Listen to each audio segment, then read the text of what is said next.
Garuda Express, an international courier service.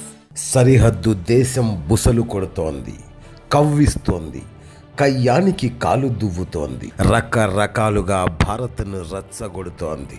Dragon చేష్టలకు మరే దేశమైనా అయితే ఈపాటికి యుద్ధమే వచ్చేదేమో. కానీ భారత్ మాత్రం శాంతి మంత్రం పఠిస్తూనే సమరానికి సర్వం సిద్ధంగా ఉంది. మంచు కొండల్లో రణ నినాదం మార్మోగుతోంది.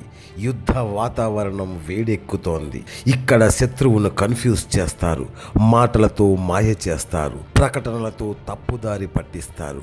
టోటల్గా ఆడేదంతా మైండ్ గేమ్. అప్రమత్తంగా లేకపోతే అంతే సంగతులు.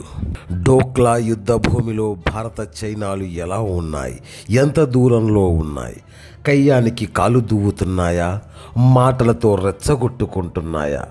చేతలతో చెడుగుడు ఆడుతున్నాయా? సరిహద్దులు గర్జిస్తున్నాయి. అక్కడ ఇప్పుడు కథన కుతూహల రాగం వినిపిస్తోంది.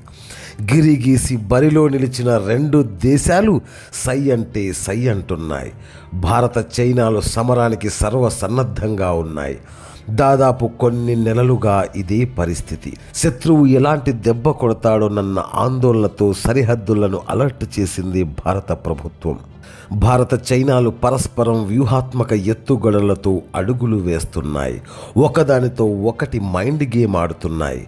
నిమిషానికో న్యూస్ సర్క్యులేట్ అవుతోంది. అది పుకారు కావచ్చు, ఒక్కోసారి ప్రత్యర్థిని బెంబేలెత్తించే వ్యూహం కావచ్చు, కన్ఫ్యూజన్తో కట్టిపడేసే యుద్ధ తంత్రం కావచ్చు. కానీ సరిహద్దుల్లో వార్ జోన్లో ఉన్న సైనికులు మాత్రం క్షణక్షణం అప్రమత్తంగా ఉంటున్నారు. ఆవలిస్తే పేగులు లెక్కబెట్టే సత్తా కలిగింది మన భారత సైన్యం. జై జవాన్.